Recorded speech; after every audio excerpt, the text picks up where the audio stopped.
Olá, bem-vindos a mais um Bitalk. Se você acha que sucesso vale a pena, se para você sucesso é ganhar muito dinheiro às custas do meio ambiente, das outras pessoas, esse vídeo não é para você. Se você acha que vale investir em algo que vai fazer mal para o planeta, mas que você ganha muito, não assista esse vídeo até o final, que não vai valer a pena, você vai ficar irritado com o que a gente vai falar aqui. E o meu convidado é acho que o maior especialista de investimentos ESG do Brasil. Muito bem-vindo, Fábio Alperovitch, cofundador da Fama. Oi, João, tudo bem? Um prazer enorme estar aqui com você. Concordo muito com a sua introdução, então ainda dá tempo de desligar quem não está alinhado com as questões socioambientais para realizar investimentos. Dá tempo ainda. Dá tempo. Tem uma frase que eu gosto muito do Triodos que fala o seguinte: o que o seu dinheiro nutre? Né? Que investir é uma questão política também. Né? Porque se você está investindo em algo, por exemplo, numa empresa que tem trabalho análogo à escravidão, ou se você está consumindo uma camiseta de uma empresa que tem trabalho análogo à escravidão, você está contribuindo com a escravidão. Né? Então, isso é muito verdade. Mas eu quero começar com uma pergunta para você, Fábio, é o seguinte. Muita gente está ouvindo a gente aqui. Eu fiz uma pesquisa até no LinkedIn, e para as pessoas que me seguem, teve mais de, acho que, não sei, muitas mil respostas. Só menos de 30% sabiam o que era a sigla ESG. Então, queria ouvir de você. O que é ESG? Olha, João, primeiro, você é um cara muito popular, né? Milhares de respostas é uma maravilha. Mas, enfim, a sigla ESG, ela é uma sigla que, teoricamente, ela é nova, né, teoricamente, porque a sigla, de fato, é nova, esse acrônimo apareceu entre 2004 e 2005, mas o conceito é muito antigo. O conceito é de investimento responsável, de você poder contemplar os stakeholders como um todo, a hora que você está tomando a decisão de investimento, não é tão recente. A sigla é recente e mais, no Brasil, mais recente ainda, o uso dessa sigla. Mas, enfim, tem praticantes do ESG no Brasil, assim como eu, há mais de 30 anos. E conta um pouquinho da sua trajetória, como você chegou, resolveu abrir a Fama e mergulhar cada vez mais, e hoje virar realmente essa referência e um ativista de ESG, né? Alguém que realmente levanta essa bandeira e cobra. Isso é muito lindo que você faz. Assim, não lindo, é importante. Conta um pouquinho da sua trajetória, Fabio. Olha, eu estudei administração de empresas e direito, larguei a faculdade de direito, faltando 6 meses para acabar, fiz estágio numa multinacional de bens de consumo na área financeira, nada a ver com o mercado financeiro, mas foi muito bom para eu entender algumas coisas. A primeira é que eu não queria seguir carreira numa multinacional, também não queria ter chefe, eu queria ser empreendedor, e dentro da área financeira o que eu gostava mesmo é de investimento. Só que eu sempre eu nasci um pouco com esse DNA de olhar socioambiental, e a hora que eu pedi demissão dessa empresa, eu ainda era estagiário, eu ainda estava na faculdade, isso foi em 1993, eu e meu sócio fundamos a Fama, e a primeiro mandamento, vamos dizer assim, que a gente decidiu para pautar nossos investimentos é que a gente jamais faria investimentos que estivessem desalinhados dos nossos valores pessoais. Ou seja, ganhar dinheiro por ganhar dinheiro única e exclusivamente, para a gente não fazia sentido.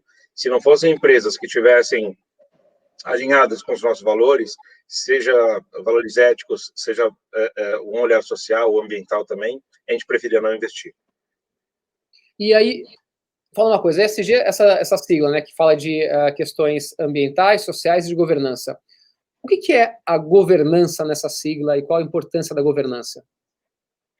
A governança, é curioso você perguntar isso, e eu vou até me estender um pouquinho na resposta, né? Porque o ESG ele é percebido em lugares diferentes do mundo de uma maneira diferente. Então, quando eu converso, por exemplo, com europeus, para eles a questão ambiental e também a questão social, ela vem muito na frente, porque a parte da governança, embora, obviamente, existam questões ali de governança, eu estou falando de governança um pouco ligado à ética, um pouco ligado à cultura corporativa, um pouco ligado a processos decisórios, um pouco ligado a empresa ter um pouco do contraditório lá dentro e etc. Enfim, são os processos ali serem certinhos. E na Europa isso funciona bem. E, portanto, as maiores preocupações são socioambientais. No Brasil, é o contrário. Quando a gente vai falar de ESG, a primeira preocupação é governança. Porque, poxa, eu quero investir, e aí esse eu não é Fábio, né? Eu é o mercado em geral, eu quero investir com uma empresa que não vai me trapacear, uma empresa que vai, enfim, respeitar os acionistas minoritários, etc. Então, a preocupação na governança veio em primeiro lugar. Então, durante décadas, né, eu posso dizer 20 anos tranquilamente, a preocupação do investidor brasileiro em relação à governança foi bastante grande, é bastante desenvolvida, e eu acho que o investidor tem a capacidade crítica no Brasil de questionar aspectos de governança.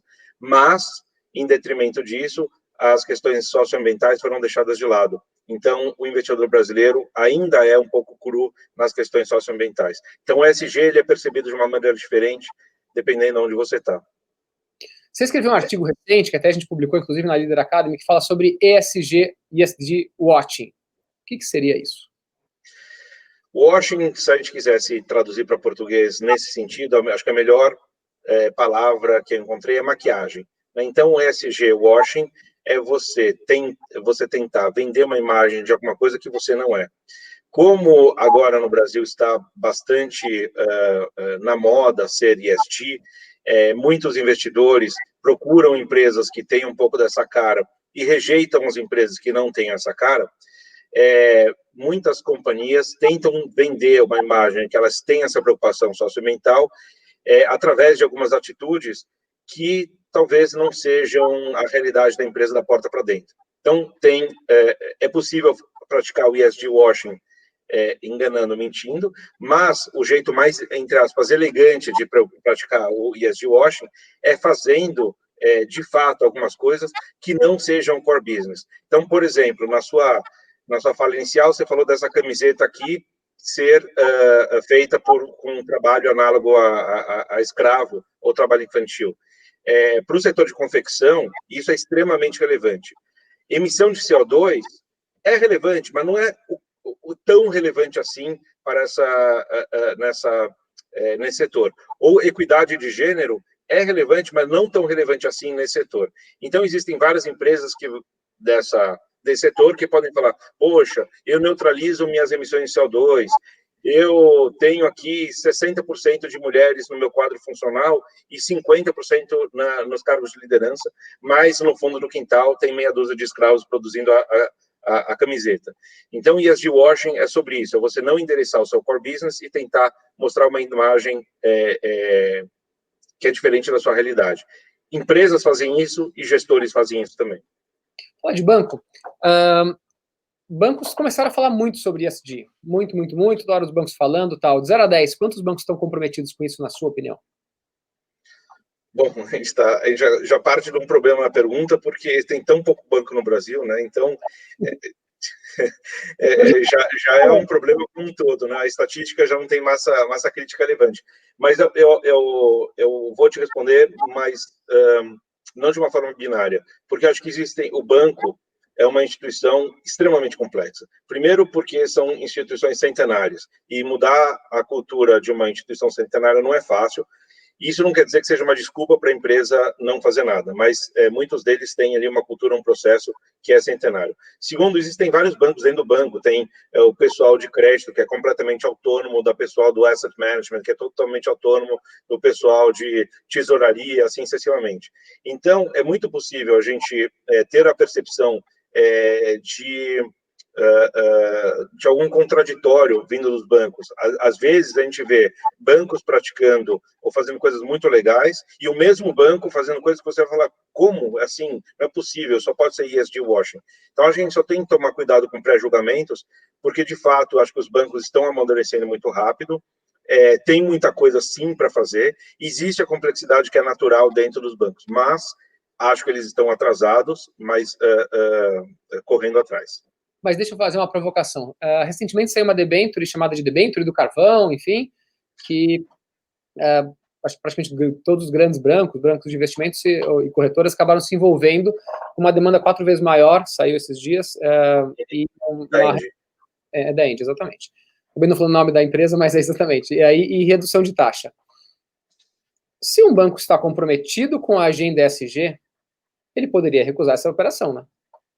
Eu concordo contigo, e não só essa operação, a gente teria uma empresa que viria abrir a capital e acabou de cancelar a abertura de capital, que é uma empresa bastante polêmica, exatamente, bastante polêmica em relação às questões ESG, e tinham vários bancos ali coordenando a oferta, e eu acho sim que os bancos precisam entender que a bandeira do ESG é uma bandeira séria, é um compromisso. Agora, o mais interessante é que eu acho que o primeiro banco que vier publicamente rejeitar uma oferta dessa, ele vai ganhar muitos pontos, especialmente com essa nova geração. Então, acho que falta um pouco, eu acho que a agenda está no positiva, mas ainda com freio de mão puxado, às vezes pessoas remando para um lado, outras para o outro, e acho que muita gente ainda não realizou que o mundo que a gente vive hoje é diferente do mundo que a gente vivia 10 anos atrás, e certamente será muito diferente do mundo que a gente vai viver daqui 5 ou 10 anos. Então, o primeiro banco que levantar a mão e falar, eu não faço esse IPO, eu não emito essa debenture, e assim sucessivamente, esse banco vai mudar a sua realidade. A gente viu, por exemplo, um evento muito recentemente com a fundadora de um banco digital dando uma escorregada em relação à questão racial, muitas contas foram fechadas de um dia para o outro. Então, eu acho cada vez mais que a grande pressão não vai vir dos investidores, a grande pressão está nos consumidores. E quanto mais a nova geração tem poder discricionário de consumo, maior é essa pressão. Então, os bancos precisam entender, não só os bancos, as empresas também, que o papel das empresas transcende a venda de produtos ou serviços. É muito necessário se posicionar. Então, quem não se posiciona contra a homofobia, contra o racismo, contra a falta de ética, contra uma série de questões ambientais também, vai ser atropelado. Fala uma coisa, uma empresa tem que se posicionar, por exemplo, contra uma fala do Salles, enfim, ministro do Meio Ambiente? Eu acho que as empresas devem se pronunciar não contra pessoas, mas em relação a questões relevantes de propósito, né? Então, em relação à atitude, sim. Então, acho que a fala do Salles, ela é menos importante do que a pauta do desmatamento. Então, a defesa do meio ambiente, ela deve ser exercida pelas pessoas. E você está falando dos bancos, olha só que interessante. De novo, vai parecer que eu nem invisto em bancos, tá? Não tenho absolutamente relação nenhuma. Só acho que muitos bancos têm mudado a postura. Pela primeira vez na vida, eu vejo os 3 maiores bancos privados do Brasil irem bater na porta do governo federal e falar: eu estou comprometido com a agenda do não desmatamento e vou cobrar. Pode até ser que seja greenwashing, pode até ser que seja da porta para fora. Agora, quanto da receita desses bancos vem da Amazônia? Imagino que muito pouco. E para eles se prestarem a criar uma agenda conflituosa com o governo federal, não foi uma decisão fácil. E, pelo menos, é muito diferente daquela que eu esperaria destes mesmos bancos há 5 ou 10 anos atrás. Então, é fato que algo está mudando. Não é na velocidade que eu quero, não é na intensidade que eu gostaria, mas uma mudança existe. Exemplos de empresas brasileiras ou de fora, que você pode investir ou não, provavelmente até algumas você investe, que tem uma agenda positiva e que você acha, poxa, essa empresa é um exemplo, as de capital aberto.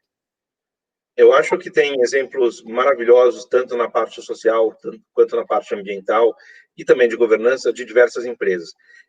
E, de novo, o ESG é bastante complexo, então, certamente, dentro das empresas, a gente vai encontrar agendas mais fortes num determinado aspecto, e menos avançadas em outro. Mas acho que eu vou dar um exemplo aqui concreto para você, de uma empresa que todos aqui que estão nos ouvindo certamente conhecem a empresa, porque aí fica de compreensão mais fácil, que é a Renner. E eu gosto muito desse exemplo, porque a Renner, logo que estourou a pandemia aqui no Brasil, antes dos prefeitos e governadores decretarem um lockdown, a Renner veio a público e soltou um fato relevante contendo algumas informações. A primeira é o seguinte: olha, a partir de amanhã todas as minhas lojas estão fechadas. Não interessa se é shopping, só não interessa se é de rua, as lojas estarão fechadas. Então, o que tinha ali por trás dessa decisão? Não era uma decisão econômica, porque naquele momento eles nem sabiam quanto tempo ficaria fechado, se ia ser uma semana, um mês, 6 meses. A decisão era, basicamente, era insuportável para a gestão da Renner saber que eles estariam colocando seus colaboradores e seus clientes expostos a uma pandemia por conta deles. Quer dizer, dentro da loja, alguém vai ser contaminado, eventualmente vai acontecer alguma coisa. Isso era impossível, intolerável para a Renner. E aí eles soltaram isso. Só que é uma empresa que pensa tanto em stakeholder, que a hora que eles iam soltar esse comunicado, eles vão pensar, poxa, e o meu colaborador vai começar a ficar morrendo de medo, porque as lojas estão fechadas, significa que eu vou faturar zero, ele vai ficar com medo de perder o emprego, ele está olhando para o lado, para o jornal, está no meio da pandemia, ele vai começar a ficar estressado, mesmo antes de perder o emprego. E aí veio o segundo ponto do comunicado. Estamos garantindo emprego de 100% dos nossos colaboradores, no mínimo pelos próximos 3 meses, a não ser em caso de justa causa. Então, é uma empresa que, de fato, contempla os stakeholders e pensou nos colaboradores. E ainda, para adicionar isso, a Renner também comunicou que ela ia privilegiar os fornecedores locais em detrimento dos internacionais. Então, pensando na cadeia como um todo, eles estavam com um olhar para o cliente, para o colaborador, para o fornecedor, né? Então, eu acho que esse é muito fácil, né, ser sustentável quando não existe dilema. Nesse caso, existia um dilema muito grande. Vou deixar a loja aberta, faturando e ganhando dinheiro, ou fecha tudo, protege os funcionários, protege os clientes, protege os fornecedores, às custas do meu capital. E a Renner mandou muito bem. Acho que esse é um exemplo, para mim, emocionante. Muito legal, muito legal. É isso aí, quando tem dilema, quando tem algum conflito, e aí sim você vai ter que tomar decisão. É muito fácil quando vai no dia a dia das operações, ok, essa empresa faz isso, ok, mas quando realmente você vai perder dinheiro, vai apertar o botão. Fala uma coisa, por que a Fama é uma empresa B? Ótima pergunta. Acho que a Fama seria uma empresa da essência B, antes mesmo de ter o certificado. A gente já tem muito dessa prática, a gente nasceu com essa prática, etc. Mas a gente nunca tinha sentido a necessidade de ter essa certificação B, porque até meados de 2018, começo de 2019, a gente olhava para a sustentabilidade muito da porta para dentro, da maneira que a gente age, da maneira que a gente pensa, da maneira que a gente olha os investimentos, mas a gente não fazia muita coisa da porta para fora. E aí, a gente completou 25 anos, né? A Fama foi fundada em 93, em 2018 a gente completou 25 anos, e aí, eu não sou muito ligado em data, mas acabou sendo um momento muito reflexivo.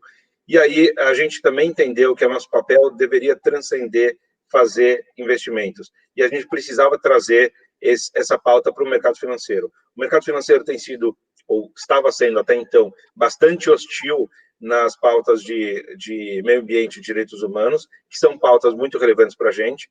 Era como se existisse o mundo da sustentabilidade rodando em paralelo com o mundo financeiro, com um muro no meio gigantesco. Eu sempre me dei bem nesses dois mundos, mas eu via que eles praticamente se odiavam. Eu falei, poxa, vamos destruir esses muros, construir algumas pontes. E para fazer isso, eu acho que existem várias alternativas. A primeira alternativa é redes sociais. Então, passei a fazer advocacy dias nem gosto de redes sociais, mas eu estou ali todo dia no Twitter, LinkedIn, fazendo postagens sobre questões socioambientais. A segunda é a própria Fama fazer engajamentos públicos e privados para poder trazer esse debate com mais frequência.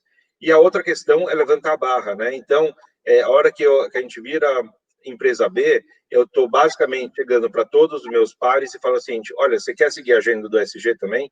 Vem, e eu acho super legal, espero que tenham 100 gestoras que sejam empresa B, porque a gente vai estar melhorando as práticas do setor como um todo. Então, eu me senti um pouco nesse papel de liderar esse processo e trazer esse debate para dentro do mercado financeiro. Que é super importante, super relevante o papel que você vem fazendo, levantando esse advocacy é sensacional. Última pergunta, Fábio Perovic. Se você pudesse dar se você pudesse dar um conselho para todos os líderes do mundo, que conselho seria esse? Meu conselho era abrir os olhos, olhar para os seus filhos e netos, né? Muito provavelmente os líderes do mundo podem ouvir mais os filhos e entender que pessoa eles são. A grande maioria dessa nova geração tem ali um chip que é um pouquinho diferente da minha geração, que veio estragar muito do planeta. Essa nova geração vem com propósito, essa nova geração vem com um lado mais humano, com empatia, com questões ambientais muito fortes, etc. E o mundo é deles, o mundo não é nosso. Então, se a gente quer deixar um legado para a nossa família e para as gerações futuras, a gente tem que repensar a maneira que a gente faz as coisas. Aquele velho capitalismo, que era o lucro pelo lucro, passar por cima de qualquer coisa, inclusive dos propósitos, para aumentar o resultado, isso está morrendo. Se ainda os líderes ainda não perceberam isso, eles serão atropelados. E, curiosamente, ao contemplar os stakeholders como um todo, o seu resultado vai aumentar e como, entre aspas, efeito colateral, você ainda vai estar fazendo bem para a sociedade e para o planeta. Então, está mais do que na hora de olhar para aquilo que a gente vai deixar de legado. Muito obrigado, Fábio. Foi um grande prazer ter você aqui inspirando a gente. E, poxa, parabéns pelo seu trabalho, viu? Valeu, João. Obrigado, um abração. Um prazer estar aqui com vocês. Legal. E esse foi mais um Bitalk para líderes que estão ressignificando o conceito de sucesso. Valeu!